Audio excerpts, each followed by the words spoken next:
Welcome. I hope you enjoy the conversation you're about to see between me and another comedian about religion and comedy. These are conversations I'm calling Disorganized Religion. God bless. And for those atheists out there, may nothing await you after this life. Hold on, wait. The meeting is being recorded. Yes, continue. Okay, cool. Here. You're my first Zoom, by the way. No kidding. Oh, well, this You're is my fun. first Zoom. We're working out all the kinks. This is good. I know. I like it a lot.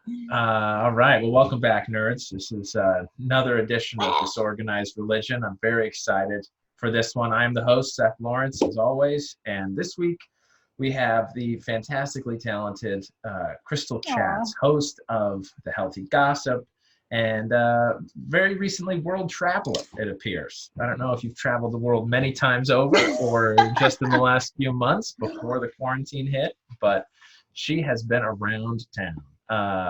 Yeah. So welcome. No, welcome, that was Krystle. Definitely a lifetime of traveling. Thank you for having me. Thank you. Absolutely. This is going to be a fun episode because you are probably one of the most, I've had atheists on, I've had agnostics on, I've had Christians on, I've had a Muslim on, and you are probably the most unconventional one I've had on.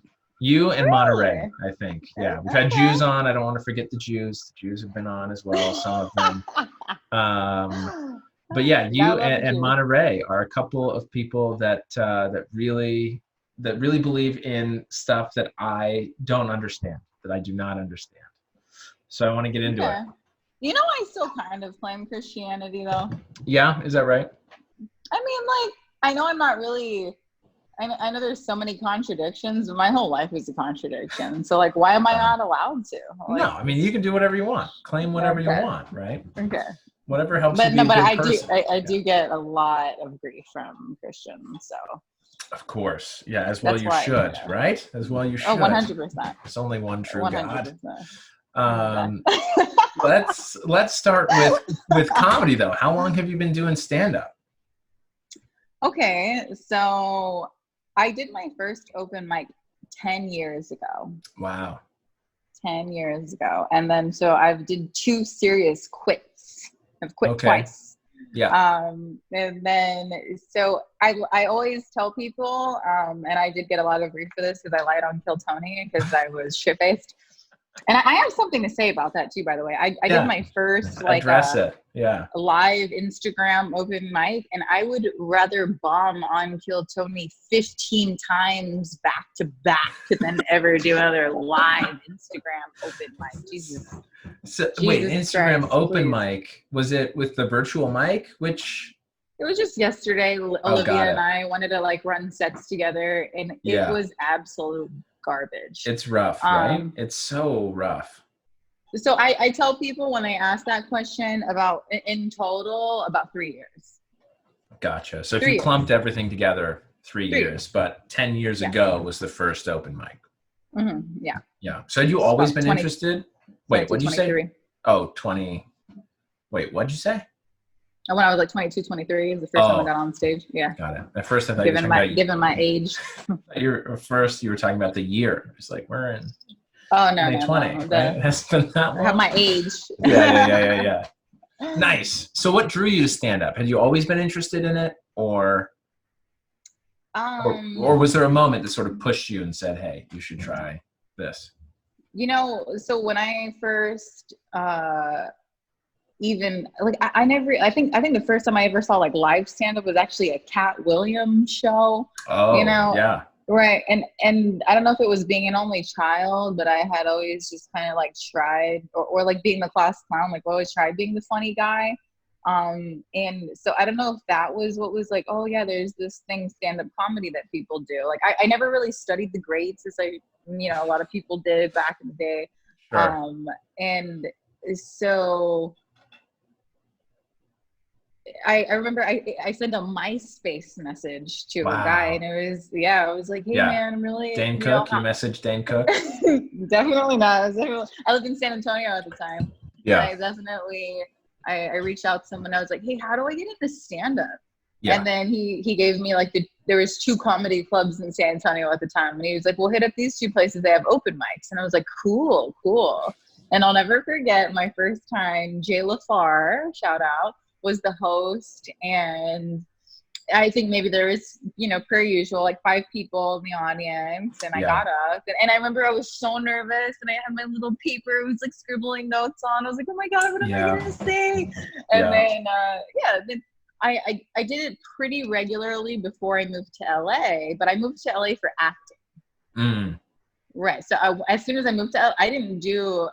My first time doing stand-up in LA was actually after taking a class. Oh, gotcha. Yeah, so I never even dared to touch the open mic scene in LA until I took a class, and then, I met some people. And I tried figuring it out, but I was always very insecure about the open mic scene, like, and I never really. It wasn't until this last time attempting stand-up that, like, so this last time felt like my first real attempt, actually, because I never even really understood what a type 5 was, and that's even with taking a class. I still didn't quite get it, like a type 5. I was like, what the fuck is a type 5? Like, I don't want to do the same material. What do you mean the same jokes? Like, I have to tell the same jokes? So like that was really hard for me to like wrap my brain around. So. Yeah, right. Well, and it feels uncomfortable, right? I mean, I don't know, at least for me, some of the draw, some of the appeal to stand up was doing new stuff. That's what was exciting every time, trying new things.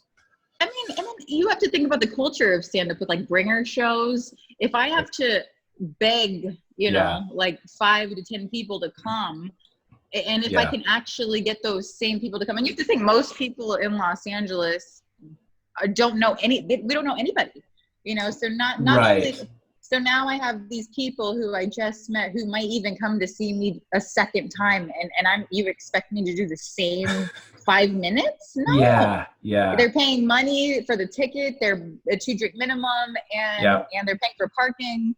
And you want me to tell the same 5 minutes of material? Like that, to me, that's suicide. Yeah, right. Well, at least among the people right? The ones that you're bringing. Right. Well, which is, so it's funny, interestingly enough, Olivia and I were talking about the slotted mic scene yesterday. Yeah. And she was like, oh, I hate it. And I was like, no, I love it. And I love slotted mics. Like, that's the reason why I still do stand-up. Like, the fact that I can go to a slotted mic and I'm obsessed with them. I actually want to start my own, like in other like cities that don't have it yet. Rochester particularly. Yeah, because like I feel like there's definitely a market there. At first I thought you meant on Melrose, another one.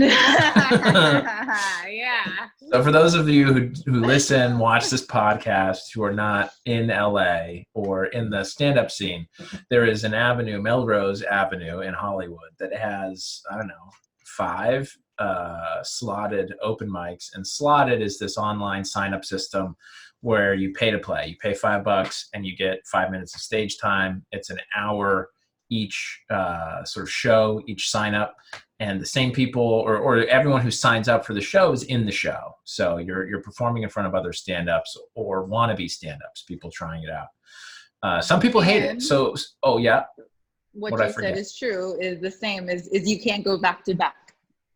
You cannot? You can. You can go back to back if you want. Yeah. You can be there all day. You can You can pay $50 and do 5 or 10 sets the whole day. So what do you like about it? Is it the familial aspect of it? Because a lot of the same people kind of go to the same club at the same time. Well, what I like about it is if I have a show booked at 9 p.m. and I'm not quite confident in the material that I want, I can literally go 2 hours and spend 2 hours of my day and try a joke twice in a row. When old school, you would never be able to do that. At least it'd be difficult, right? You'd have to have luck on your side. Or know somebody, or you'd have to tip the host and say, hey, here's $20, let me get up, please. I really want to work this out. I find that beneficial. And some people can argue against that and say that, because I remember specifically, it was a show I had at the Belly Room. It was a late show, like 10 p.m. I went and I did a mic on Melrose. It was actually at the Pretty Funny Woman studio. I remember she had just started her mics. Everyone bombed, it was crickets the whole time. And then Yeah. I felt I had a really great set that night, you know. So just because you can practice it doesn't mean it's necessarily going to reflect how you're going to do later on. But that's comedy in general. Like any stand-up comedian knows, like you could do back-to-back sets of this in the same club, and it's going to be totally different, you know. Like you don't know who's there and what people have heard you, etc. Right, and they're big players. You know, they tape every special at least twice, sometimes 3 times, and edit it together depending on audience reaction and timing of the jokes, because it's a little bit different every single time. But I've heard, you know, interviews with, you know, like Bill Burr or Zach Galifianakis or, you know, Krystal talked about it not too long ago on his podcast about, you know, how some audiences just don't get you right up front, and, you know, others are right there with you the whole time. So what do you think you get, though, from a slotted open mic crowd? Because I've found it's not always the stand-ups that are watching me are not always the best, at least barometer for how the same material is going to play in front of a normal crowd. Well, it also depends on how you practice. Like if I go up and I have my notebook or my phone right here, and I've never said this out loud in front of anyone before, I'm going to feel exponentially more comfortable amongst my peers saying, hey guys, I literally wrote this an hour ago. Yeah. Here we go. You know what I mean? Versus versus going to a mic where it's like, oh shit, there's people in here. You know, like this is there are pedestrians in here. There you don't know who knows who, rather than knowing, like, I mean, I know there's a lot of people, like, especially who have a following in slotted mics as well. Like, I've been in rooms where I was like, God dang, like, I don't know they were going to be here. Like, I feel bad for bringing this set in, or I'm high right now. Like, what? I don't want to do this. Yeah. But I do like that energy of, we're all comics. You know, I've never said this out loud besides in my living room.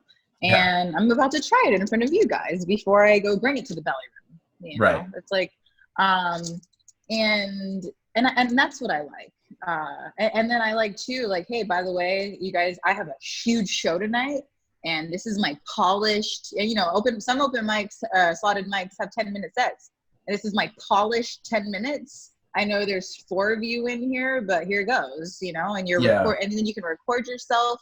And even if there's there's no one laughing back at you, at least you have that recording where you can go listen to yourself back and say, oh shit, I love that line, you know, or you can't really do that, you know, because there is that like being on a stage with a mic and even having just a host, it makes it that much more real than being in your living room looking at yourself in the mirror. I mean, that's how I see it, you know, and I do have that slight edge where I live in that neighborhood of Melrose. So where it's like, I'm not paying for parking. I'm not like driving 45 minutes to get there. To where for me, it's like going to the gym, right? I'm here to practice. And if I need to stay, you know, 2-3 hours to like work it out a few times, I'm willing to do that. You know, cause it's worth my time and my money. Cause, you know, I've even done it to where I've worked out my material, and then I've gone home, rewrote it, and then gone back, you know, because I found it, because for me it was that useful, and it was worth it. So, and you know, you have to use it how you can use it. But then I've also heard people driving an hour to go to like Burt's, and I'm like, God damn, you drove an hour to get here.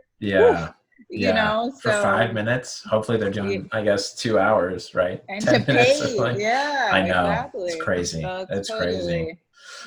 So why did you quit 2 times, and then what brought you back both times? So first, why'd you quit? What drove you away, Krystal? Well, technically, the first quit. I mean, you can even say I quit 3. Well, so the first one was Texas, because Texas. Oh, so you moved. Texas. Yeah. I moved to LA to do acting. Got it. And I was just chicken shit, and I'm like, I'm not doing this. It was already hard enough doing open mics in a town where I knew everyone, versus like, like my first bomb in Texas obviously was devastating. So I was like, I'm not bombing in LA. Right. So like, we had a little technical difficulty, but we have Krystle Chats back. So she was explaining she moved from Texas to LA. That's why she stopped the first time. She was a little too intimidated by what she expected the talent level to be in LA Mhm. at the open mics. All right, so pick it back up for us. And then the second time, like, it was honestly a relationship. It was Wow. yeah, it was like not a, there was no support, and it was, and rightfully so, though. The person was bringing up like, oh, well, you're not getting paid, you're paying money to be there, and then you're hanging out in these seedy bars every night, Yeah, or clubs, and you're just around a bunch of men, single men at that, and then there's sure. like two girls, and it was a lot of manipulation, and I was just like, okay, like, and now understanding, well, that's just what the culture is. Yeah. I just thought, I was just nodding my head and was like, okay. I was almost just like, you're right, okay. And Mm-hmm. then and even when you are, again, you brought up Krystal talking about it, even when you are 110% invested in it, it's Mm-hmm. still grueling. Yeah. So if you have your literal partner saying stop, Yeah. it's very easy to stop. So because you Yeah. really need to be lifted, if you like, Sure. because it's grueling. Yeah, I mean, it certainly can be. I guess the other side of it, though, is, and I've felt aspects of this almost addictive side, right? Where you're up on stage, it's exhilarating. You say a joke that is edgy or that you're unsure about, and it pops, right? A huge laugh, and like it's. I don't know whose internet is My to blame. Wi-Fi? It Yeah. might Well, be. I don't know. I'm definitely in the country, so it could easily be mine. We're just gonna blame yours because Okay, please do. no, I don't know. It's probably mine. I Okay. was just saying that stand Or it up could be the fact has that 7 billion people are using internet right now. could be Well, that. not 7 billion, but maybe It, like right. 4, but still. Okay. Almost. It could be that we're going to Seven talk about MK Ultra later, and they are preempting our conversation, trying to shut it down early. Stop that. So no, I was saying that there is an addictive element to stand up because it's exhilarating. You get up there, you try a joke that you haven't tried before, you say it a different way, it's going to be edgy, you're hoping it hits, and it does, and you're sort of chasing those moments every time you get on stage. So it'd be difficult. Right. It would be difficult for me to stop if obviously, if you have to, you have to, right? How long have you been doing stand-up? I don't know this about you. Oh, yeah. I'm in my third year of stand-up. Okay. Yeah. So okay. I started when we moved out to LA. I did a couple open mics in North Carolina, but it was, interest. But yeah, technically that's where I started, I suppose. But as far as really committed to doing it here in LA. And out of my personal curiosity, how are the kids handling the quarantine? Man, we're managing. We've had to sort of realign our schedules, and I had to realign my expectations for my youngest. So my youngest, I have 3 kids. Oh. The youngest is a year and a half and is in this transitional phase of moving from 2 naps a day to 1 solid nap. Okay. And it's been going a little bit better this week as we've moved to just, powering through lunch, and then she hits her nap time. Your kids have like 2 of like very highly intelligent people like as their homeschool teachers. So it's like oh, well, that's very sweet. Yeah, we're calling that in for sure. That's not sweet. That's just big facts. How is that big sweet? Big data coming at you. That's big data. Yeah, like what do you? Yeah. I like that. I'm gonna use that a lot now. Their teachers have done. Not a compliment. Yeah, their teachers have done a good job of setting up Zoom stuff. So my son does stuff on class in Zoom almost every day, and then my daughter has online homework and stuff that she keeps up to date on. Yeah, so we figured out a schedule. They rotate on my computer throughout the day, and we have some outside time, and then so we're hanging in there. How are you handling quarantine?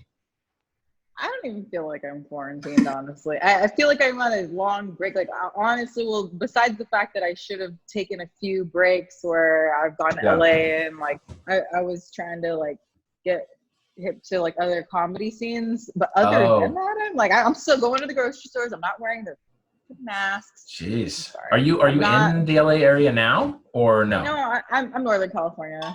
Oh, got it. Out in the boondocks, trying to just stay away from these city folks. Right. That's probably the safest place to be, is out in the country somewhere.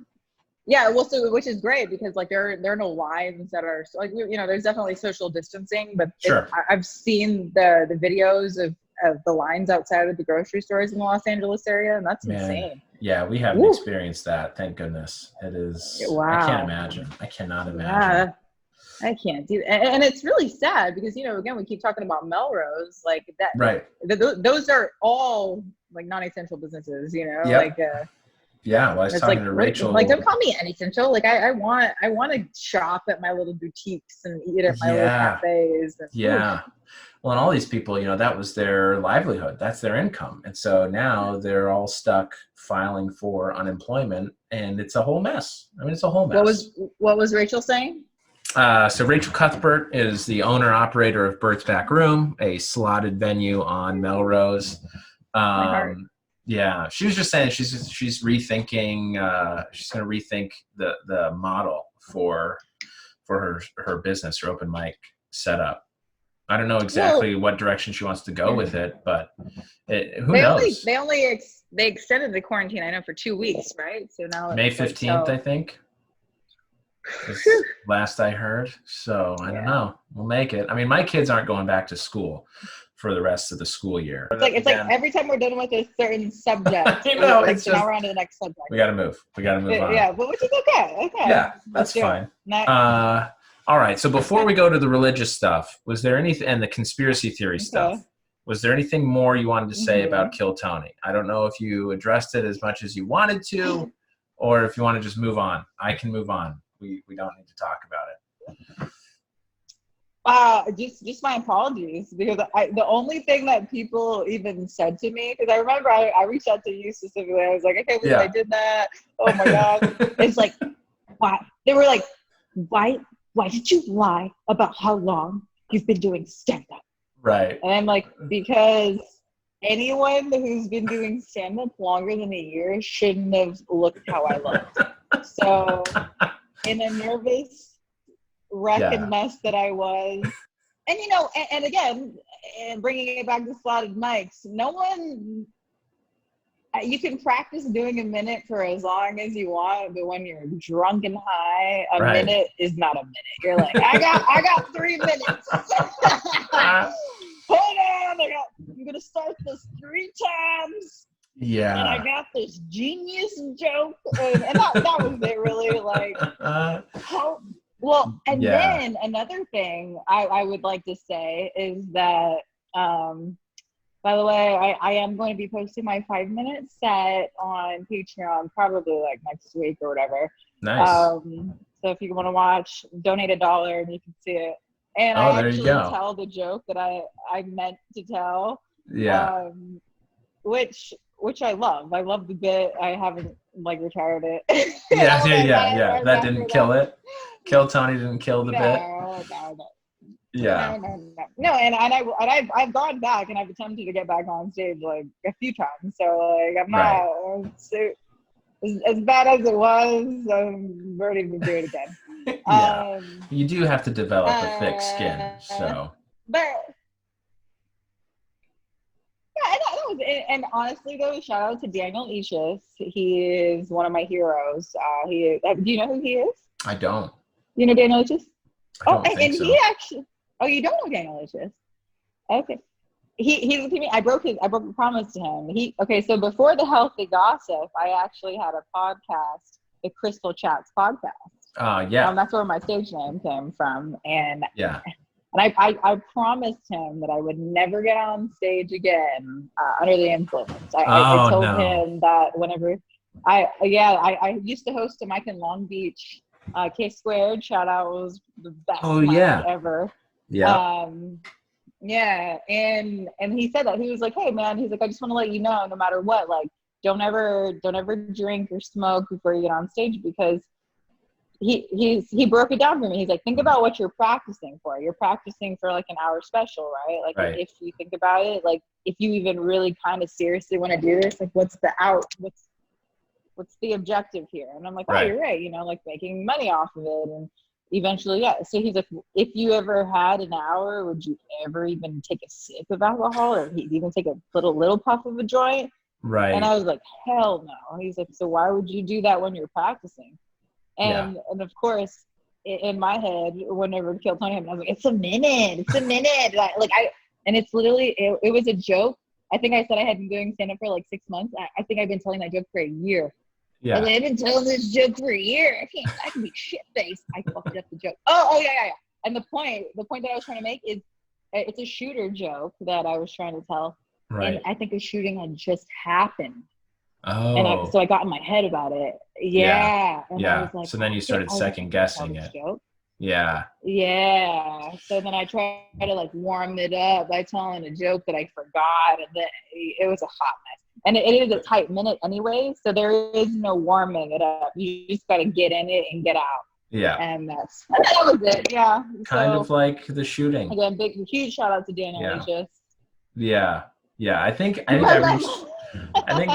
reached out to you and jibed you a little bit, because I was like, oh, I didn't know you'd only been doing stand-up for 3 months. Which is fun. They're like, why did you say that? Why did you say that? And I was like, I'm sorry. If there is any rule, it is don't lie about the time, That's cool though. Yeah. Well, it's almost like a girl,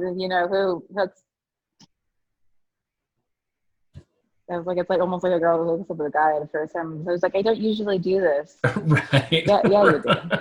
Right. Every time. If that's a line that you have, you are not that type of girl that you're claiming to be.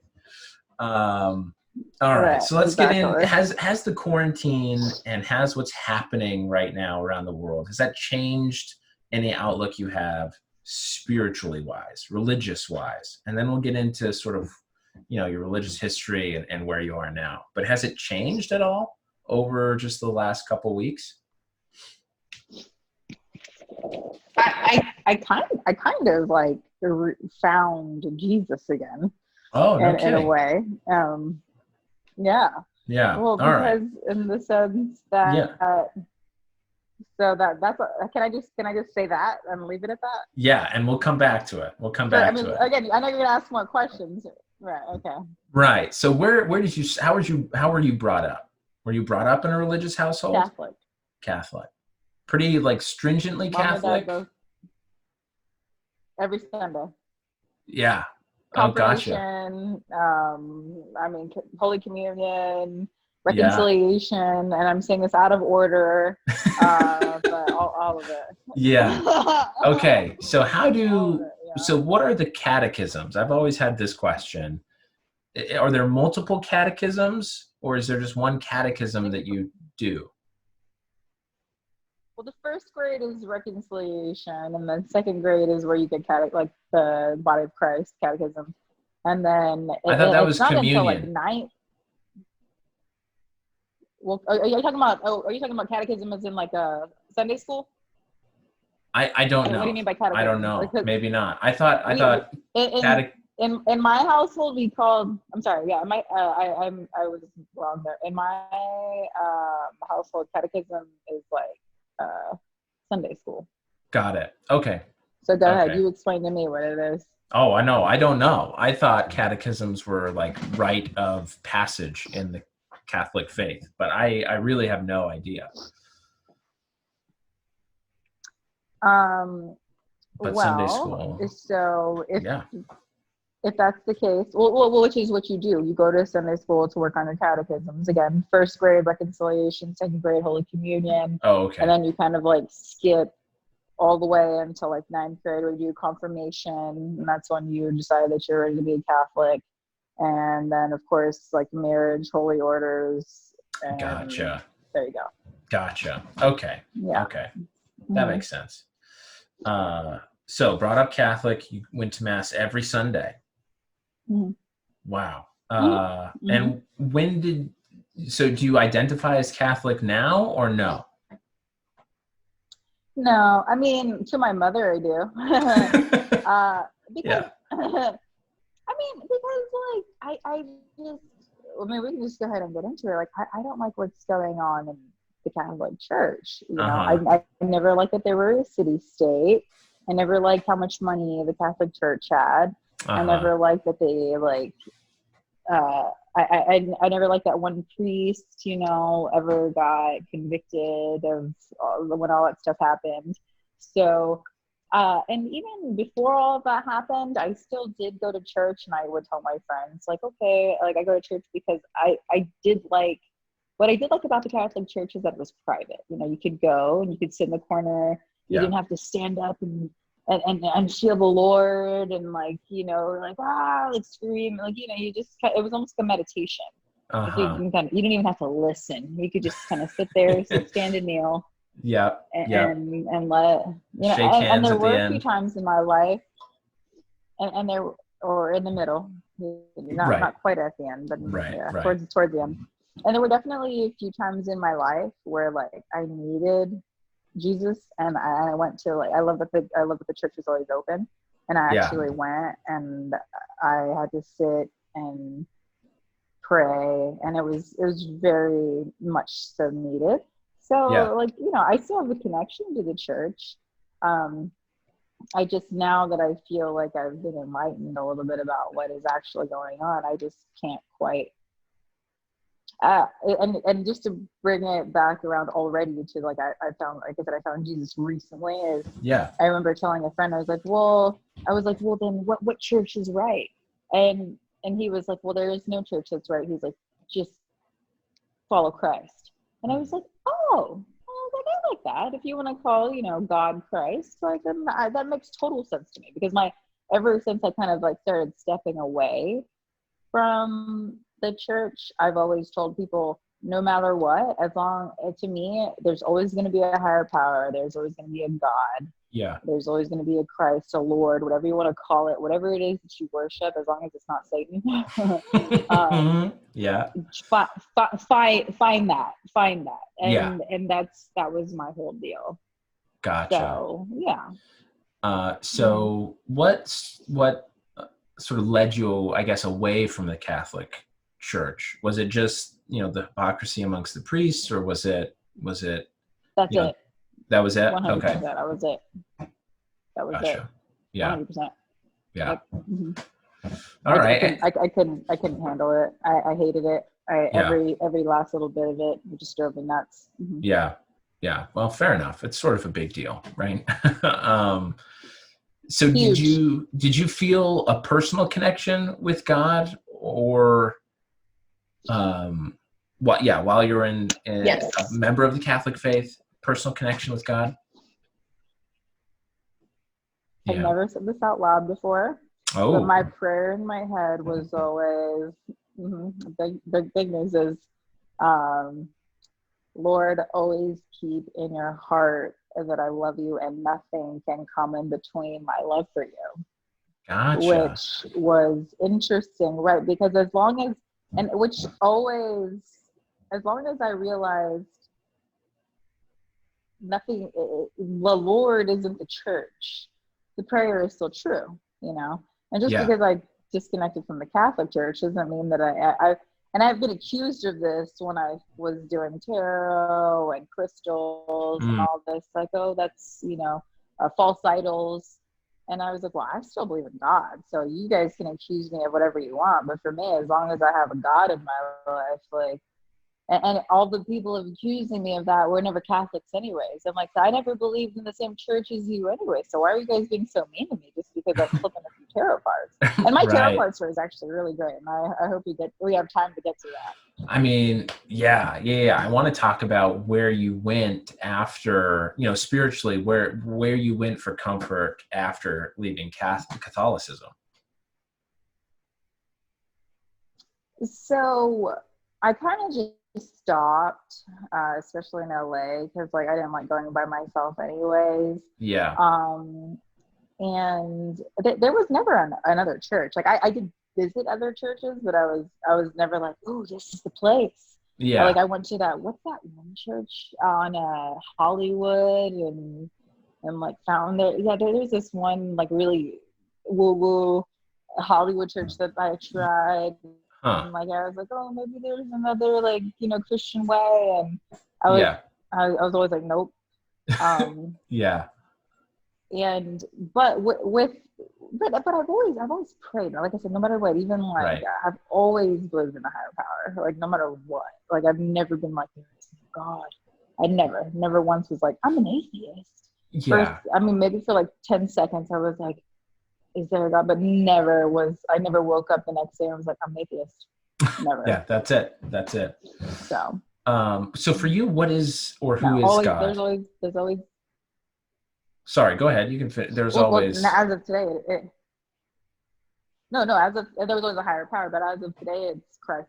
There's always going to be, because why not? In my head, the way I see it is like, and shout out to my friend who had reintroduced me to it, because he has comforted me in the conspiracies, and he's like, it's okay. He goes, it takes a lot of courage to follow Christ. Yeah. And I was like, I like that. And it was the same person that I said, well, like, is there a church like that you feel? And he was like, no. He's like, just follow Christ. And I Yeah. was like, okay. And here's my question to you: have you ever heard of the Essene Gospel of Peace? The what? The Essene? Essene, Essene, Gospel of Peace. No, I've not heard of that. You should write it down and look it up. It's actually not that long of a read.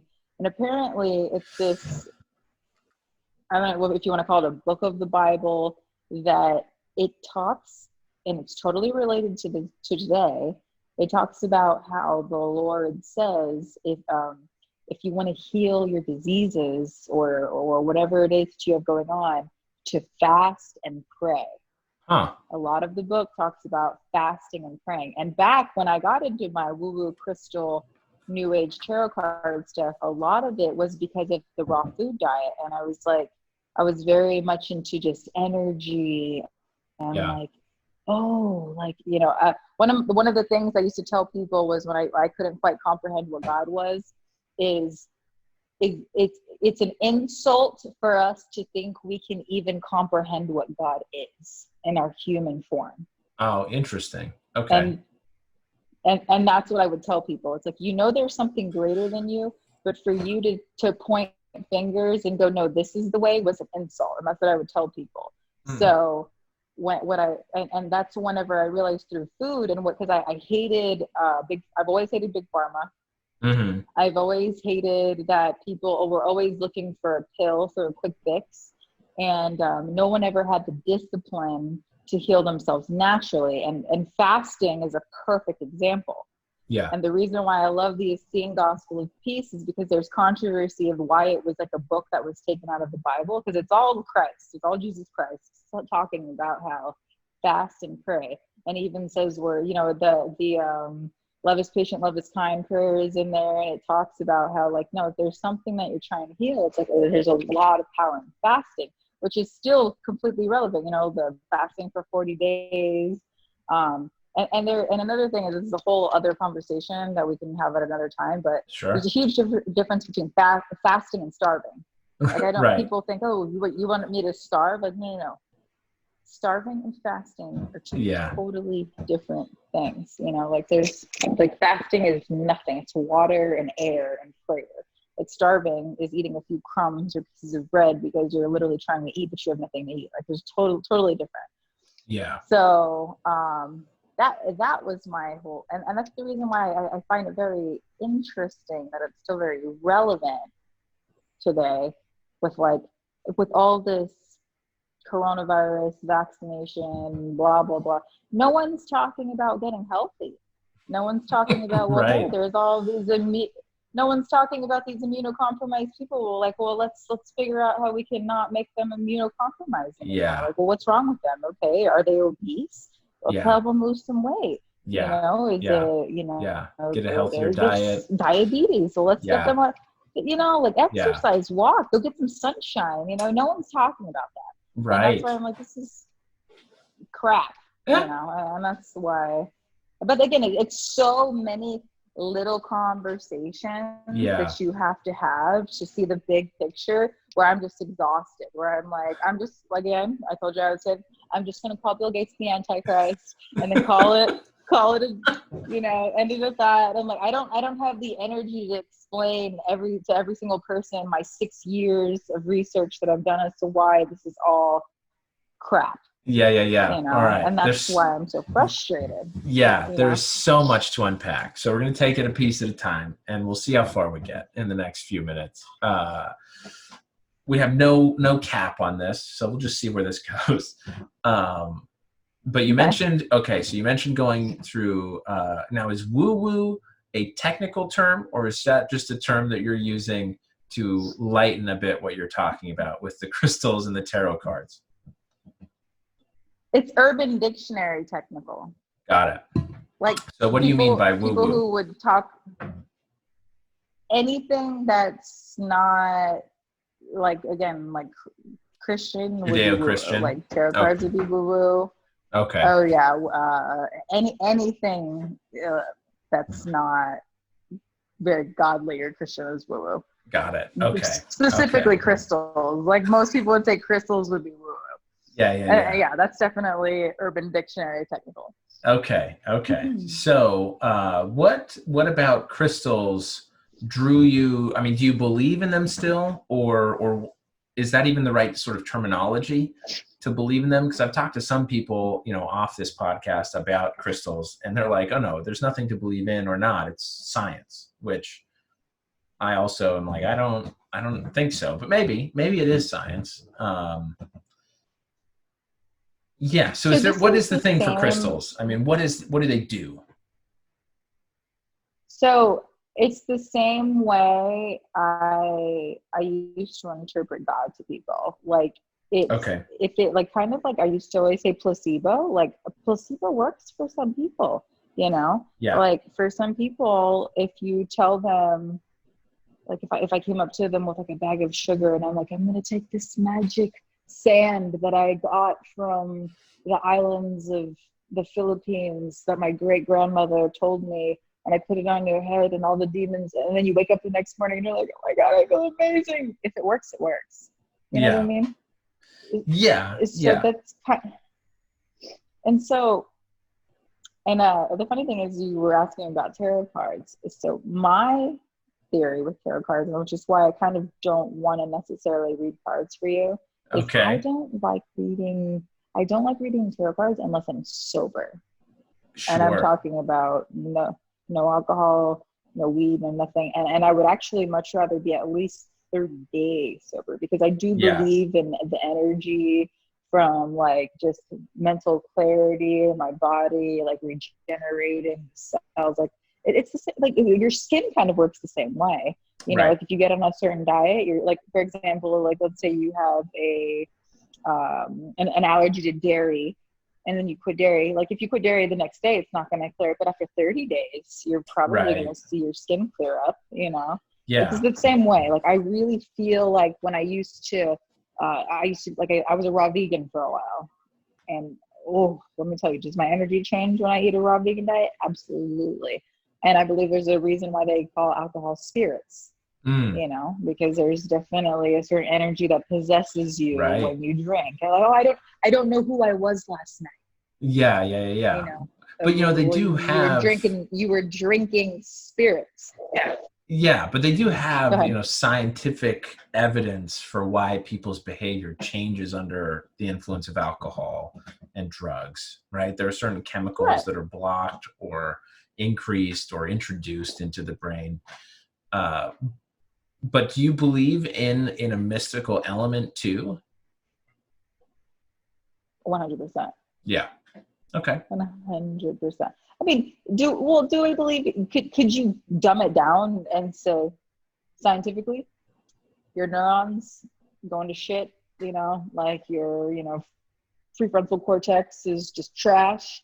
Right. Do I believe that your brain doesn't develop till 23? So should you not drink and and interfere with your brain developing? And does that have to do with it? Yeah, absolutely. But but let's say there is somebody who, let their brain develop properly in the right amount of time and have never drank. You can't tell me that. So you take two people that, gave their brain the certain amount of time to develop properly, and they were on the same diet, good family, they're still going to react, in my opinion, two different ways. They're both not going to be okay, they're going to drink and they're going to be both happy, or they could react to different liquors or beers differently, and that's why to me it's different, because you could, I believe 100% you could do that study and it's going to be different outcomes no matter what, because you just don't know what kind of person that is really on the inside, Who knows? I think it's going to be different every time, no matter what. So, and I'm not saying I don't act differently every time I drink, but I will say, depending on what state of mind that I'm in, it's definitely a different story. Like right now I'm in a good space, emotionally, thank God. Yeah, that's good. But, and I'm definitely not sober. Like I still drink alcohol and smoke. Sure. And, which is, it makes me very tempted to see how magical it would be if I did quit all of those things. But we're in quarantine right now, so I don't honestly want to. You don't want to experience the full reality of quarantine? No, because we can get into other stuff, but I'm clearly losing my mind to everybody right now on social media. Right. But, did I answer my questions about the crystals though? I don't know if I answered your question. I think so. I mean, what is is there a religious aspect to the crystals, or is it more just, certain crystals bring certain energies or make you more attuned to certain energies? Because I don't get necessarily a religious aspect from people who, quote unquote, believe in crystals. I think there's a lot of benefit to people. Like, how they talk about the people who grew up in the church their whole lives but never felt a connection to God? Mm-hmm.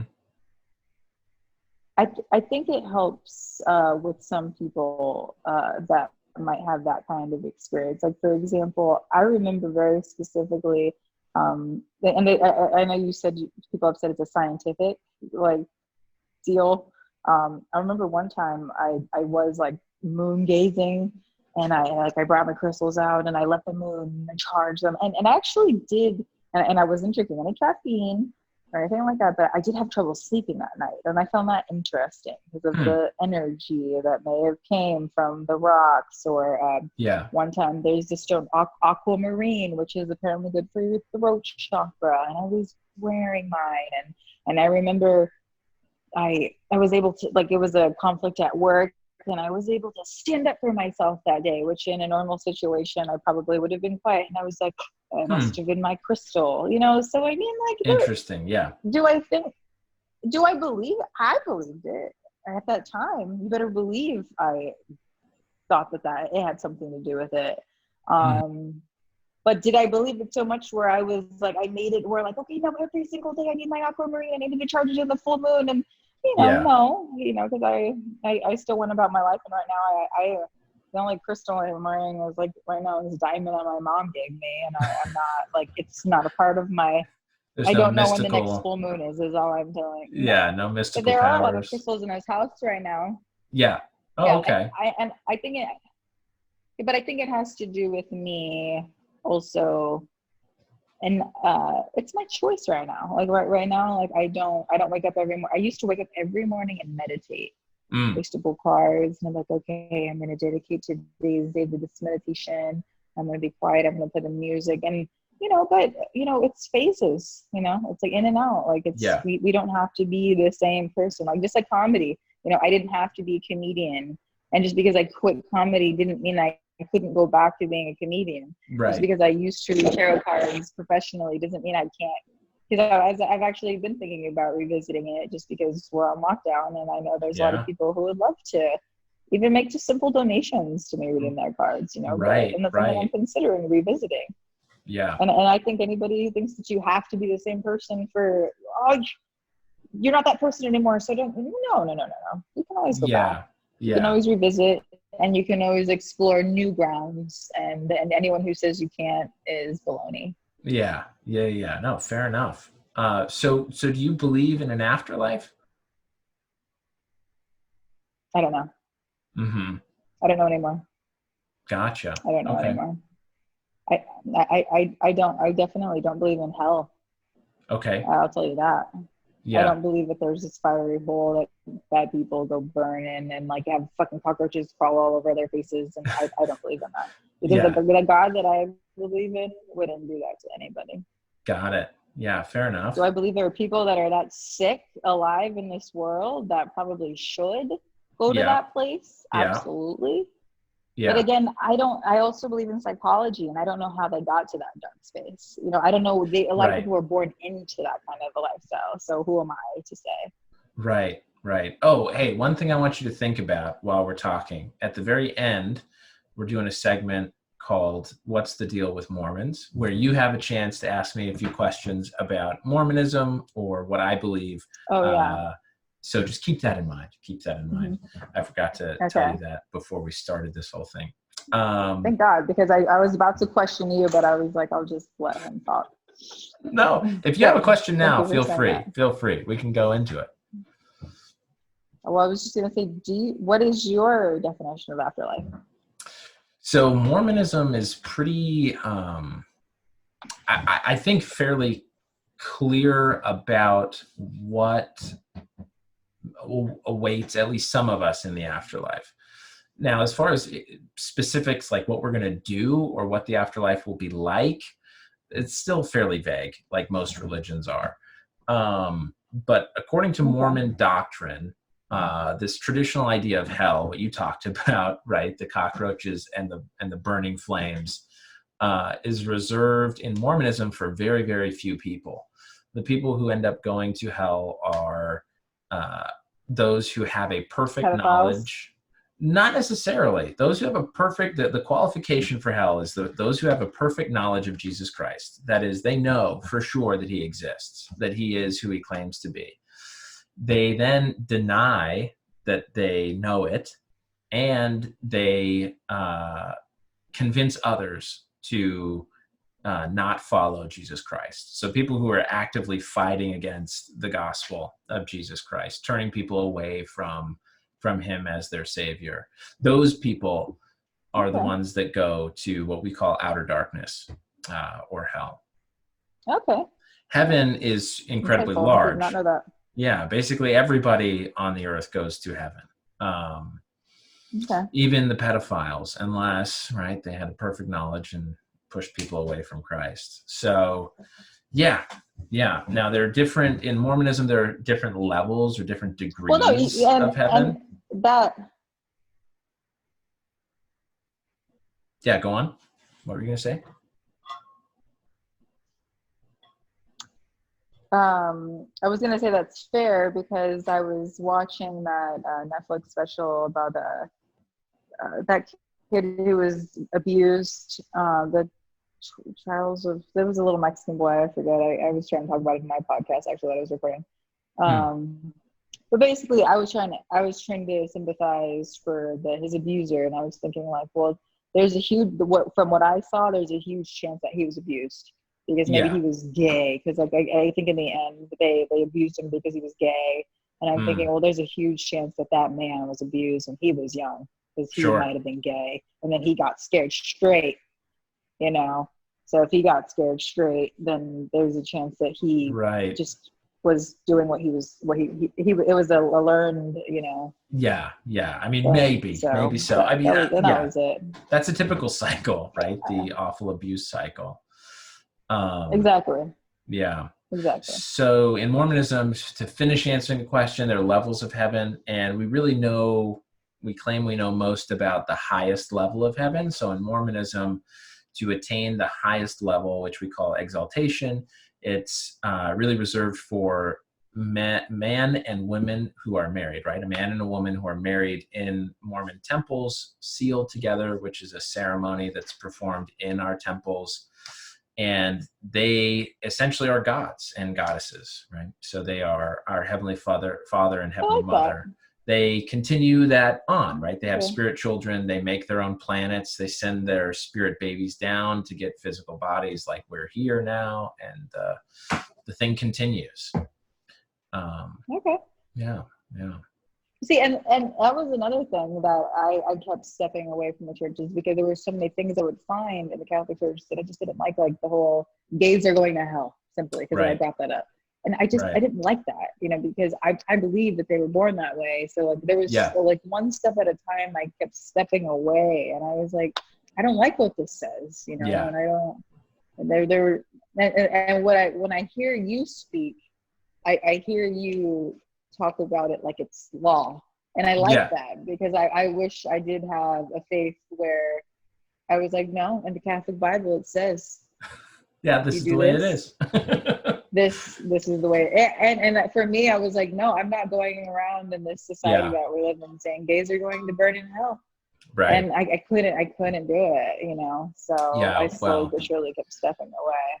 Yeah, so. And fair enough. I think, Mormonism has had its bouts with, social issues as well. And the thing I'll say about that in general is, every church, at least the way I look at it, the Mormon church might be, in my view, one of the best churches on the earth. But is it perfect? No, it's not perfect. But the gospel that I feel like I've learned from this church is perfect. I do think the gospel is perfect, right? And it does cover everybody, and it does ensure for happiness for everyone. That's just the way I look at it. But I look at those two things very differently, right? So like the gospel that is taught by the Catholic faith, I don't know exactly what that is, but I would hope it's more perfect than the Catholic Church, And I've had friends who have left the Mormon church over things that the church has done. And my comments to them are typically, don't throw out the baby with the bathwater, right? There are bad things or mistakes that the church has made, but that doesn't make the gospel that we're all trying to live bad or untrue or unreal. And your preachers are called preachers? What are they called? So priests. What are yours called? Right. So we have a lay ministry. So no one is paid to lead a congregation in my faith. What we call the leader of our congregation is a bishop. So my bishop is actually a real estate agent near where we live, right? So that's how he earns his living. And then on Sundays and occasional evenings throughout the week, he has sort of church duties that he has to attend to. Yeah. That's nice. Yeah. And he can, of course, be married and have kids. Wait, what'd you say? He's allowed to be married and have kids and all that. Yeah. Okay. We do not believe in a celibate priesthood. No. Okay. Yeah. Cool. Yeah. I like that. And what about women? Can women be bishops? Right. No, they cannot. There has been some discussion within the faith regarding women holding priesthood. There's a whole movement. I forget the woman who is sort of the face of this movement. I forget her name, but there is a movement currently where some women are wanting to hold the priesthood officially and are petitioning church leaders to do so, to allow them to have it. And my wife and I have talked about this a lot. I mean, the official church stance, as far as I know, is that women do not hold the priesthood in the way that men do. But my wife and I have talked about this a lot, and our understanding is priesthood is the power of God. Okay, so that's what priesthood means. But clearly God creates, right? And women have an innate ability, purposefully so, I think, spiritually and physically, to create babies, right? To create life. Right. How is that not, my wife brought this up. How is that not a power of God? How does that not fall into a priesthood? So maybe the way that we understand it is flawed somehow, right? That we limit it just semantically. The priesthood is for men, but really the power of God is overarching, right? Where it includes both men and women to create, right? I mean, clearly, according to my theology, men and women are necessary for exaltation to become like God. So clearly they both must work within God's power. Do you have the like the nuns, like our version of what nuns are? We do. What do you call nuns? So here's the way it works for us. There's no there's no paid clergy or anything like that. And no celibacy that's required in the church. Once, everyone's encouraged to get married. Really? Yeah, and everyone's encouraged to get married to Okay. someone of the opposite sex, right? Okay, We preach and try to practice abstinence before marriage, and then being true to your spouse. What is the technical term? Anyway, yeah. Okay. You only have sex with your spouse. That's it. That's the only time. The only person. Okay. But so for nuns and priests, that idea we take on for 2 years during missions. So you serve a mission as a young man or young woman in your teens. Now I think it's 18 and 19. So like 18-year-old for men, 19-year-old for women. Women serve for 1.5 years. And it's optional for women. For men, it's optional, but very strongly encouraged. I mean, there's a huge culture push for all men to serve.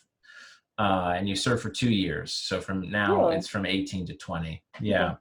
And you go to, proselyte. Typically, it's a proselyting mission. So you're sent somewhere, either in the U.S. or across, the world, to teach others about the gospel of Jesus Christ. Some serve only in non-proselyting ways, which is, they go and they perform in like little Mormon shows or at church history sites, at our faith's church history sites in New York and, Nauvoo, Illinois, and things like that. But yeah, so those are the kind of things. But so we take on that sort of priest and nun kind of thing where you're really just devoted to the gospel and to God and to Jesus for a pretty limited time. Yeah. Yeah, that is limited. 2 years is nothing. Yeah, not too long. It can feel like a long time. That's not a bad trade. No, not bad at all. Not bad at all. But yeah, I think celibacy does weird things to people, I think it messes them up a little bit, right? Just a little. Yeah. So how has your view of God changed? Like when you were brought up, what is the Catholic, did you believe in the Trinity? I figure you're taught the Trinity. Did you ever really believe the Trinity?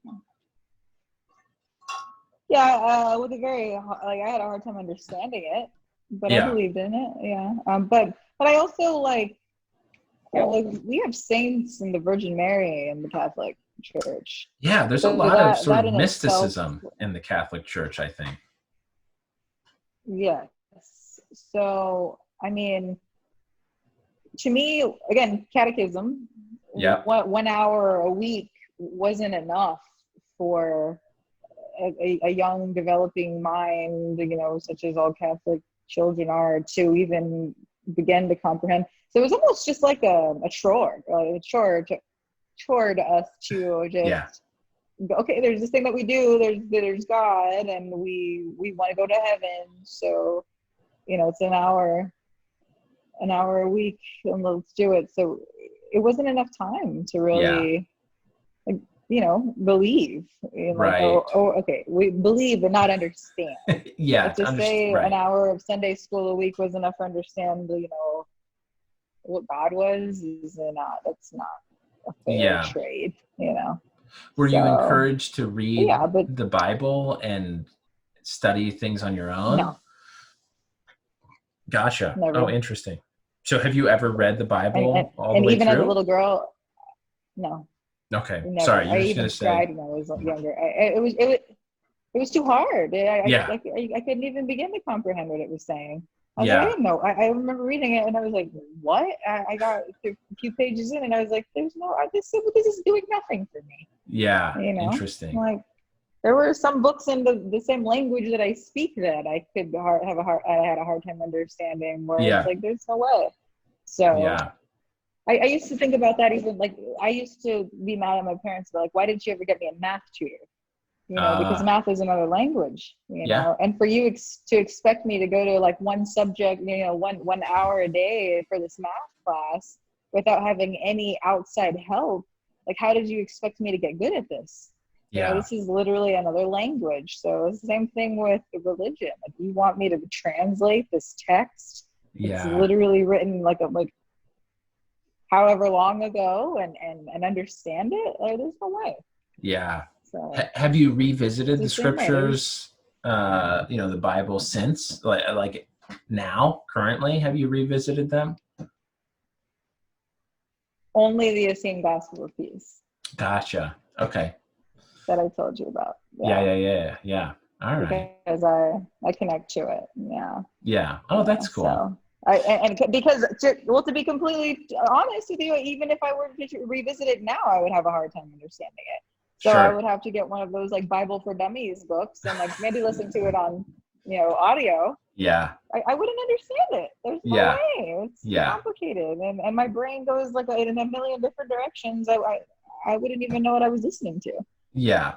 Well, and would you read the Bible as a historical text or as a symbolic text, or as both, or as neither? I guess I don't know. As fantasy fiction.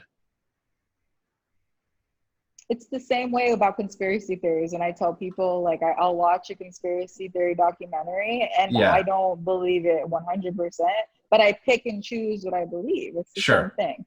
Like I don't. Kind of the way I used to do with the Catholicism. Like, I believe this part, thou shalt not lie. But, if you do this, you're going to burn in the fires of hell. I don't believe that. Same thing. Like, I would pick and choose. Got it. All right, let's talk about and that was the energy thing too. Like, to me, it's like, if in your heart, you're like, if you even in the slightest believe that you're a good person, and you read something and you're like, that's wrong, I feel like, well, there's a huge chance that it's probably wrong. Right. Sure.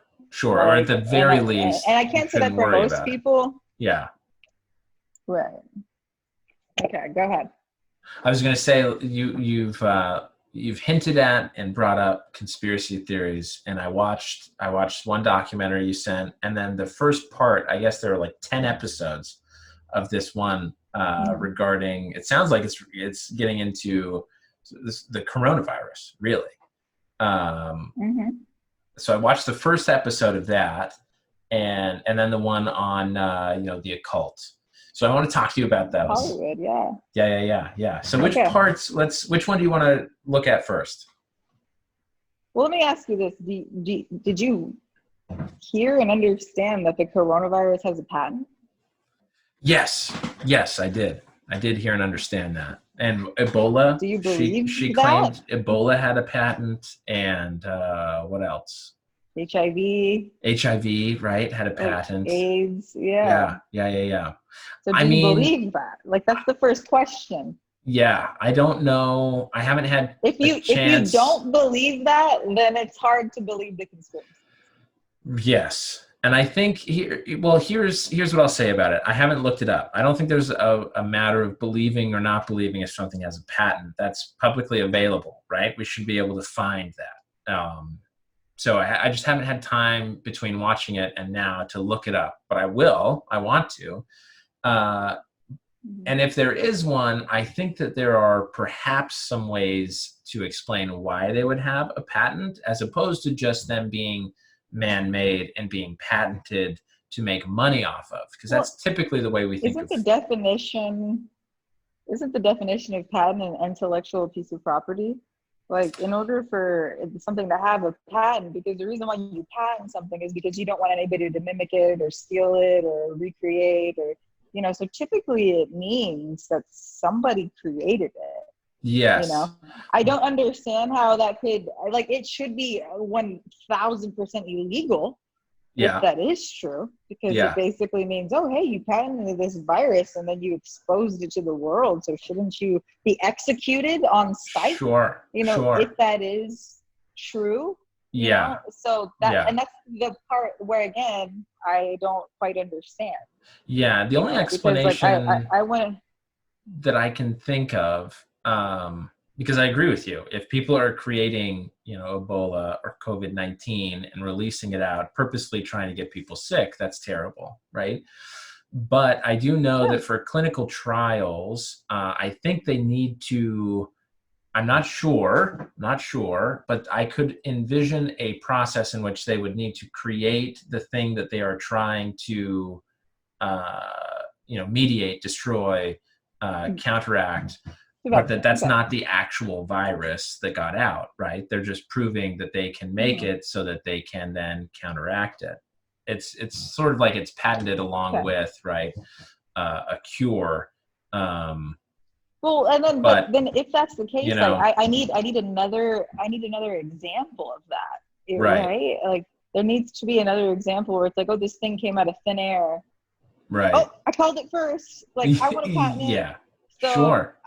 Because I see a business idea of like I want to create the vaccine because I have the money to fund. Did you watch that Bill Gates Netflix special that came out about like all of the philanthropy that he did?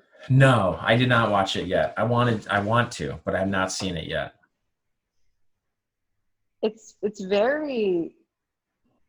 It makes him look great. That's all I'm gonna say. Well, yeah, like of course. It makes Bill Gates look like. It makes him look like a god. It's yeah, like, wow, of Bill, course it would. You right? are so amazing. It shows him struggling. Oh, these schools didn't want to help me find a way to create the plumbing for these. Like Bill and Melinda were like, "What? People are dying from diarrhea?" Yes. Yeah. I can't believe this. We've got to do something. But then it's also on record of Bill saying, hey, we got to start, mandating this population control crap, or else all these worthless people are going to use our resources. So let's get rid of them. And it's he's on record basically saying that, for lack of better words, And my question is, it's like Bill's worth, and this is only what it says on the internet, $100 billion. Right. And every time I look up what people are worth, it actually lowballs them a little bit. So who knows what he's because really it's very difficult. Right. So, and I don't look at him as a philanthropist. I don't care what that Netflix series said about him. Like, to me, Bill is like, if any, I try to write like bits about that. It's like, I for me, he went to these countries and was like, these people are disgusting. Like, we don't need them here. Like, let's get rid of them. Like, to me, that's what's going on in Bill's brain. Like, he's not like, let's save these people. He's like, throw them in the fires. Right. Well, and there's always an argument for philanthropists being like, goodwill is good for business, So doing good things over here means we make more money here.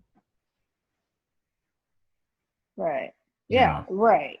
And exactly, which is, and can you think about what this vaccine, like, business move would be if he could mandate, like, where every single person, in order to get back to being a part of the functioning society, is obligated to get it, like, even if he got 50 cents or a penny for every person. Right. No, $7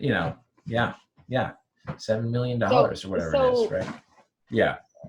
And then that's the thing, is that, like, but I just want to let you know, if you even dig a little bit, there's a lot of people on my side, because there's like a hashtag going around that's like Kill Bill.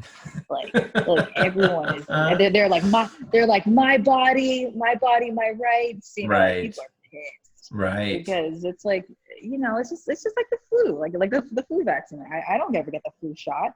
Guess what? I haven't got the flu since the last time I got the flu shot. Like, sure. And I know the flu's going around, and I'm not walking around scared. Right. And I'm getting the flu because people are coughing, because guess what? I know what vitamin C is. I know what, staying warm is, and taking a shower and getting enough sleep and a healthy diet does for me. Yeah. But, no one's talking about that. Well, the typical argument against anti-vaxxers, I'm not saying you're an anti-vaxxer, but, the typical argument for people who don't get any sort of vaccination is it's not about you being at risk. It's about you putting others at risk. Right. So, but with the flu vaccine, though, that go ahead. But is there any science behind, like, if my mother was vaccinated and she gives birth to me, like, I need to get those same, like, that doesn't hurt, aren't I kind of like acquiring Like Yeah, for but genetics, that and like why lasts why for do we have like, to keep? yeah, I mean, the flu strain mutates, right? And every year Okay. they do the flu vaccine, they hand pick, I don't know, four strains, 4 or 5 strains of the flu that they essentially give you, so that your body can build the antibodies. Hmm. And so there's still no I didn't know that. guarantee that you're not going to get the flu if you get the flu vaccine, because they're picking four of who knows how many Yeah, strands there are out there, right? And it mutates every year, which is why you get it I every never knew year. that. Yeah. Yeah. So that's what they claim. So that's the worry about Wow, I didn't know that. COVID-19 is Interesting. it mutating? Can people get sick from essentially, a technically different virus, but it's the same illness? Can you get sick from it multiple times, right? And is it going to be an annual I mean, cyclical in thing? his and in Bill's defense, I think it's a highly intelligent virus. I think that's genius. Like, let's take out the immunocompromised. I Like, great. mean, yeah, Let's build a stronger yeah, people. the only argument I see, But yeah, you're gonna build a stronger people if you don't force us all to get vaccinated. right. Let Darwinism run its course, right? We Because should have all just, there's going to be people who are going to stand in line to get the vaccination, but those of yeah, us of who don't want course. to get it, leave us alone. Right. Yeah, And we'll that's see all. who survives. That's all I care about. We'll see who You can survives. vaccinate whoever you want, and Yeah. yes, and exactly. Let us do it at our own risk. If we all want to die because we don't want to get your crazy vaccination, then let us do it. Like let us, Yeah. off Let it go. ourselves. If Let that's it what go. you're claiming. Yeah. I mean, here's the thing. I mean, And as a PC user, as a Windows user, if Bill made this virus, I have very little confidence in it lasting very long, because Windows breaks down all the good. time, you know? Yeah. So unless he really upped his game, That's the argument. with Windows 11, COVID-19. Well, did you look up the ID 2020 that I posted about? No, I did not look that up either. I was watching your other documentary, the hour-long, the Out of the Shadows. Well, it's a website. You can get on it, and Right. His argument is that there's people in certain parts of the world that are born into obviously third world countries, or it's poverty, and they don't have access to hospitals and offices that are giving them their birth certificates or whatever. So there's a lot of people who don't have an identity. Yeah. So what do? You shoot it up in their wrist and you give them basically an ID that's that they hold with them, that they almost like you microchip them like you would a dog. So now they're microchipped, and that's what he's saying. He wants to microchip every single person. Right. So, but then that goes so deep. Again, that's a whole other rabbit hole. That's a whole other thing. What's going to be on our right? What's going to be on our and I'm trying to write material about this, about is it going to be our bank accounts now? Are they going to take away our cash? Like our whole identity, our social security, everything is going to be on this microchip that you're going to have access to. Yeah, and then you just scan it, when you want to buy something, when you walk into a store, you're going on the airplane, they just know. They know everything. What do you do when you have Microsoft? What do you get, Seth? Blue screen. Viruses. Here's the thing, though, Krystal. If you've done nothing wrong, you have nothing to worry about, right? Well, that's another thing I was writing about. Well, guess what? Sometimes if I get a speeding ticket, you're talking to a paycheck to paycheck patron of the United States of America, and I'm sorry to say it, but guess what? If I get a speeding ticket and and I want to take the fines and I want to get the late fees because I want to go shopping instead, that's my right as an American. And I'm like, that is. I'll pay. Yeah. So maybe I do want to do something wrong. Maybe I do want to get the late fees, because what if I was single and I had a hot date and I needed to go shopping? Like, then no. Sure. That's my right as a human being. If I want to break the law and pay my speeding ticket late, well then, what the hell? So you're gonna automatically withdraw that from my microchip? Yeah, for sure. No. That or prison. That's boring. Oh my goodness. I love it. All right, let's talk about Out of the Shadows. I don't know. The COVID-19 thing, I am reluctant to get behind it being man-made. Maybe. I think it's more likely. It's related. It is related, but I think this is the last thing I'll say about it. I'll let you have the last word on it, and then we'll move to the out of the shadows. So my last thought on COVID-19, if it's man-made, it was man-made by China to control their older and sick population. That seems more likely to me than Bill. Which Bill has a huge percentage invested into that company. I mean, sure. It's a world. It's global. It's global. But I'm saying that no. I'm saying the Chinese government did it. I'm not saying Bill did it. I'm more willing to believe the Chinese government initiated it and it got out of hand. That's what I'm more willing to believe. And just to go ahead and tell you again, don't forget that the Chinese also, I think they funded the Harvard medical school, like $400 million they invested into our economy. Like the Chinese basically own America. Oh yeah, I think they own like half of our national parks now or everything. So like to me it makes sense. It's crazy. It's crazy for sure. And they own the WHO. Anyway, we could go down a whole rabbit hole with this. So let's talk about out of the shadows, because it is related to COVID-19, but a little bit different. My favorite part. What was your favorite part? That it's related to COVID-19. Oh, yeah. Do you Okay. know my conspiracy on that? No, I don't. What is your conspiracy on it? My conspiracy is that, do you know about the documentary, The Rape of Two Corys? No. Did you hear about that? Do you know who Corey Feldman is? Yeah. So there's two Corys, Corey Feldman, and I don't know the other Corey, but the other Corey died of an overdose a few years back. And allegedly, he asked Corey Feldman, hey, no matter what, make sure, because they both apparently got raped. Apparently there was these parties that these young kids, went to when they were young child stars, where all of the big wigs, that's where they did their naughty stuff. Yeah. So, and then before the one Corey overdose, he asked Corey Feldman, hey, like, don't let these people get away with this. And this is why Mel Gibson apparently got blacklisted, because he is on record talking about the pedophile ring going on. Brad Pitt had Corey Feldman's back.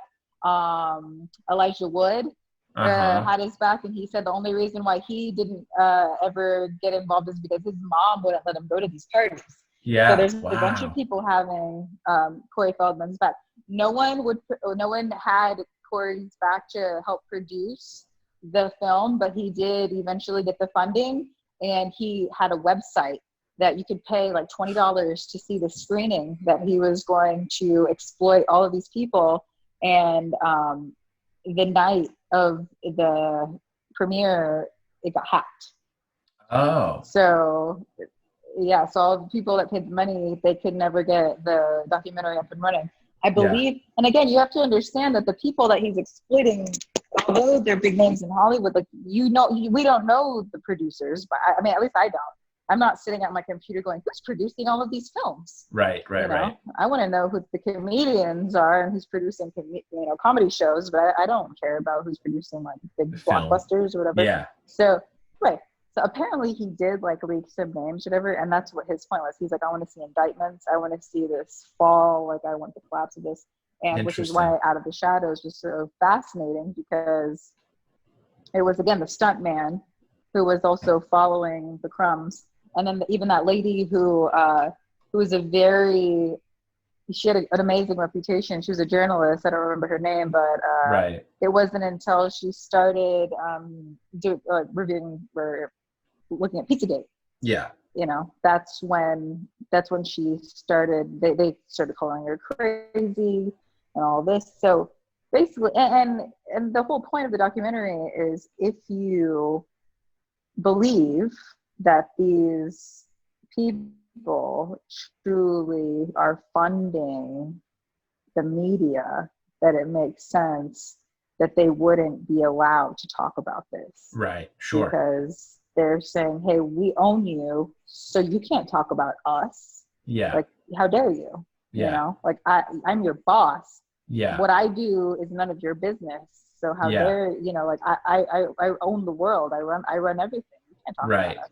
Which is really interesting because of the whole even with the whole Epstein thing and Weinstein and all that. And so the conspiracy is now, I called it the last Jenga piece. Now that it's all falling, they almost had to shut the world down because apparently there's indictments going on and there's people that are like, because how do you throw the person who owns the jail in jail? You know what I mean? Right. Like, these people are like the elite. Like, apparently that's the shadow government or the I don't even know what, I don't know. Again, I pick and choose. I don't know what you want to call them, or the cabal is what they're calling them.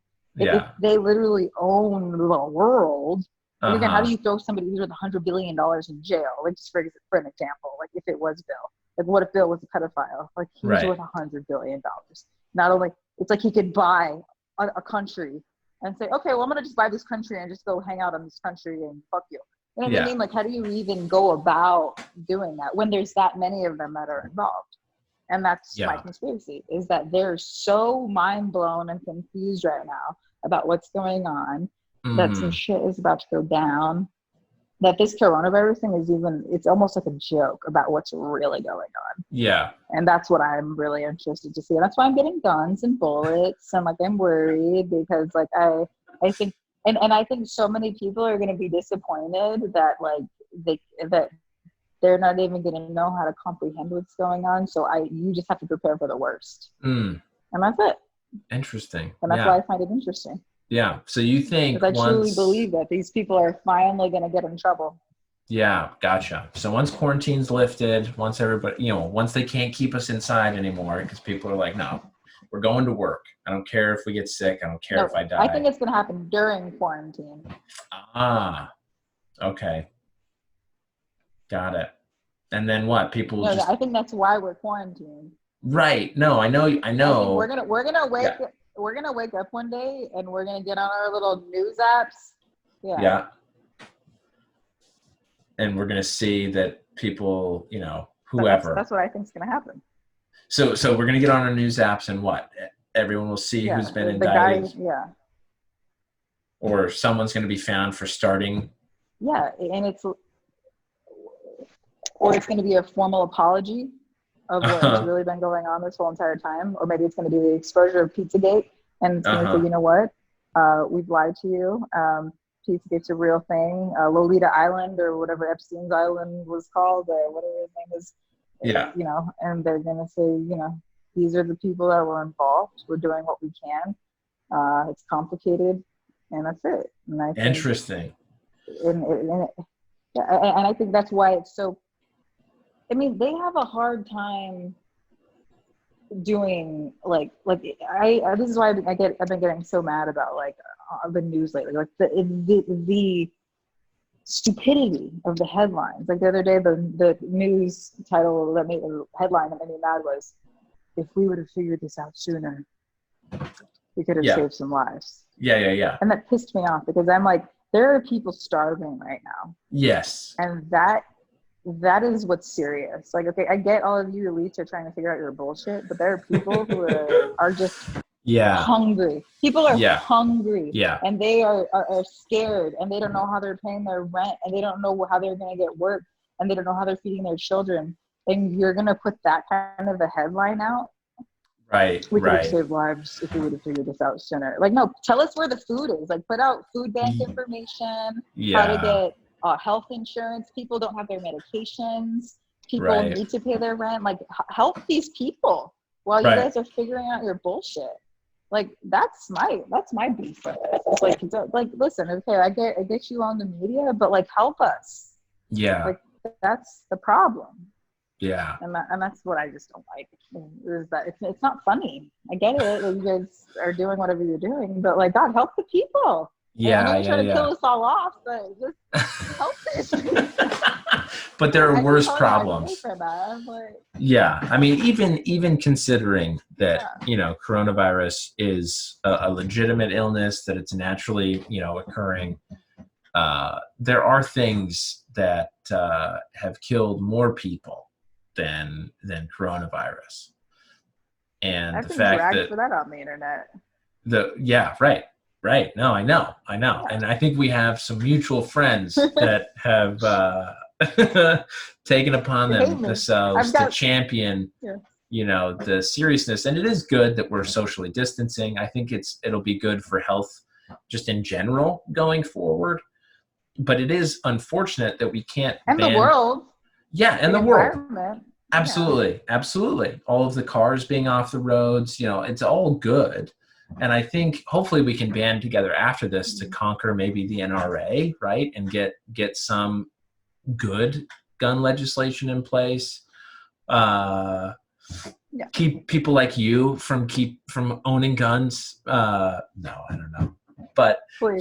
the obituates or the barbiturate increase in the United States is also terrible, right? The opiate, that's the word I'm looking for. The opiate Oh my God. overdosing and overprescribing, all those things could also be dealt with if we band together in a similar way.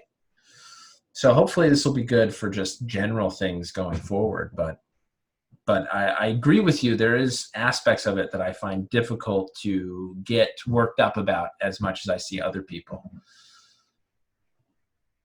I mean, that's a whole other emotion that I have, like with that, because like that. I think that's the first thing that I mentioned in this when we started recording is my beef with Big Pharma. Yeah. Because I was just trying to bring it full circle. And you did a great job, because that's my issue. Yeah. Is that people can go and have a 45-minute appointment with a physician's assistant, not even a doctor, no offense to PAs, right? And be like, oh, I just met you, and 45 minutes later, you're clinically depressed. Here's some medication. Yeah. And then now they're addicted to antidepressants. Right. It's the same slide somebody, an addictive substance, after talking to them for 30 minutes. Yeah. Because the first 15 minutes is like an introduction. Hey, how are you? Okay, right. What's your brief assistant so-and-so medical history? And then after 30 minutes, yeah, here's some serious psychonarcotics. Like no. Okay. Yeah. So you're like you said, full circle. They're all criminals. Yeah. Hopefully they all go away. I mean, I hope this can be used to really improve the healthcare system and the in-network, out-of-network nonsense that occurs with doctors and hospitals. I mean, I hope it all gets better.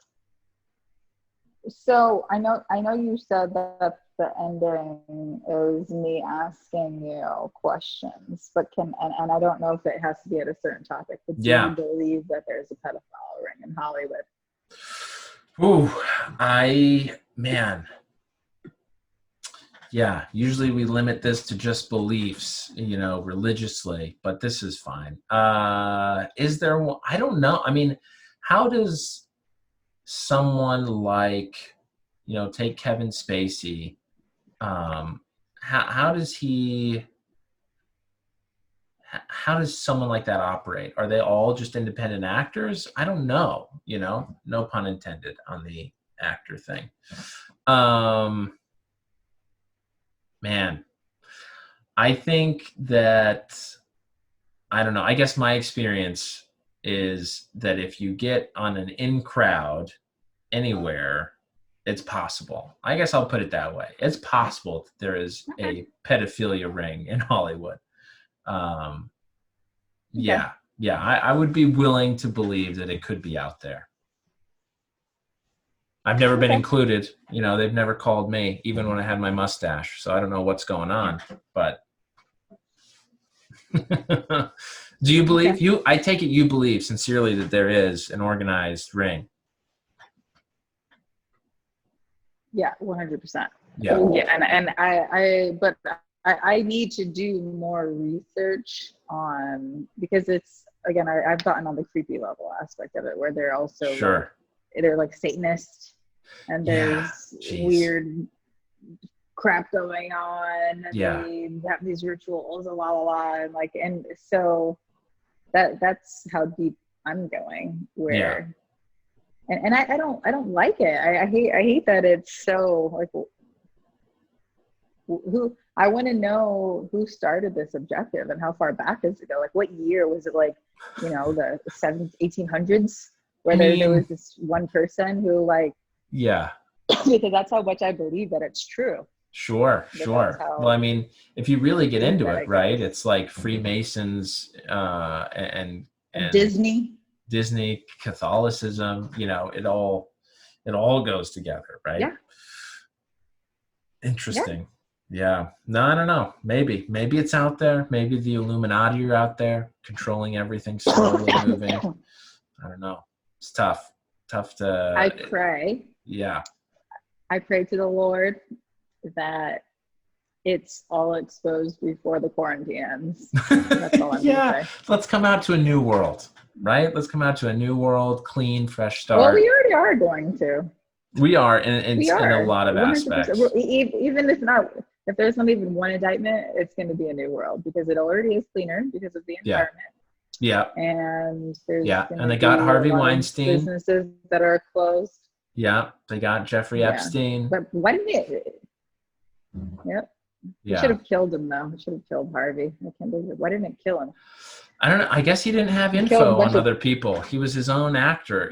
He sort of did himself in. So he must have crossed somebody else. I was going to say, why didn't the coronavirus kill him? Oh, yeah. I don't know. He wasn't unhealthy enough, I guess. Yeah, I don't understand that either. Jeez. I mean, it's always the bad ones that survive. He sucked too many souls of young women. He was just so healthy. Jeez, unbelievable. Unbelievable. Right. All right. You have any other questions for me? And then we'll wrap this up. Okay. Okay. So my only question is you said that to go to the greatest part of heaven was if you find like your partner. Yeah. Well, what about like so what if you lose your spouse? Like what if someone passes away? Like that's obviously okay, that's acceptable. Like you still go. Like unless you're the one who's now what if unless you're the one who's killed your spouse, and then you've probably got an issue. Okay, but yeah. What about divorce? What about divorce? Like you're divorce. a single mom. Like what if if your husband left you?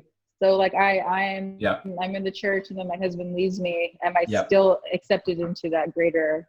Yeah, I'm still accepted, like even though the divorce wasn't my choice. So here's the quick and dirty of it, because this is a whole huge rabbit hole that we could go down too, that ties back into one of your earlier questions about men, women, priesthood. Okay, so officially, church's stance is that a man can be sealed to multiple women, and sealing is what we talk about.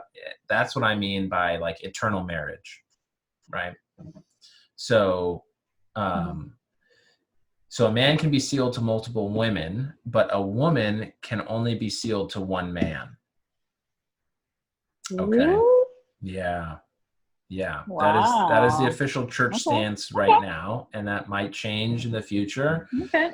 But in our faith, as far as divorce goes, that is from the marital contract. You can petition the first presidency, that is the sort of the governing body of our church, because we believe in living prophet, and then he has two counselors. We call those three men the first presidency. So they lead the church, right? You can petition them to have your sealing annulled. And if they do that, then it's, blank slate. You can get remarried and resealed to a different person. Okay. Right. We also believe in an afterlife. In the Catholic Church. Yeah. We also believe in an afterlife in the sense that like people can still get married and sealed after they've passed on. And we do perform, sealings for those who have passed away in our temples. Right. So say we have records of a husband, wife who were not sealed. We don't have any record of them being sealed in their lifetime here,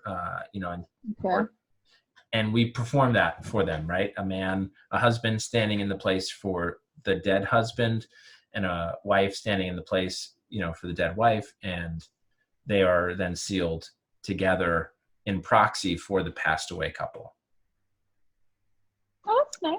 And we treat that as having now happened for them in the afterlife. So now they are eligible and good to go for, exaltation. But I mean, to the larger question, right? Say you're in a marriage and it is a bad marriage, but you don't want to leave the marriage for whatever reason. You still think, and I think, short of like, let's say it's not physically abusive. Let's just say you're not happy. Yeah.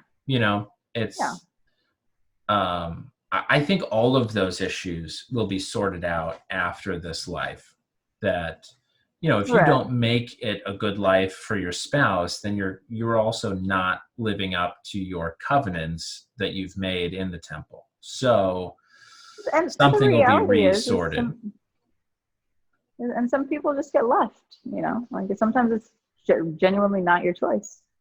Like somebody doesn't want to stay in it. It's like, what can you do? Like if you go to God and they're like, hey, I wanted to stay and they left, like, what am I supposed to do? And they'll be sorted out, right? And for those who are like, no, that's not for me, they don't have to be included. But I don't believe, and it's certainly not my church's or gospel's stance, that our salvation is linked to someone else, right? Okay, so good. You're independent. It's a happy ending. Yeah. We're all about the happy endings. It's great. Yeah. Sweet. Well, thank you so much for joining me. This has been a fun conversation. I'm glad that we sorted through the technical issues. So sorry for the jumps to those who are watching and listening. Because as soon as I held my phone, I apologize too. I take the blame. It's fine. It's fine. Anything you want to plug? Any other virtual shows you got going on?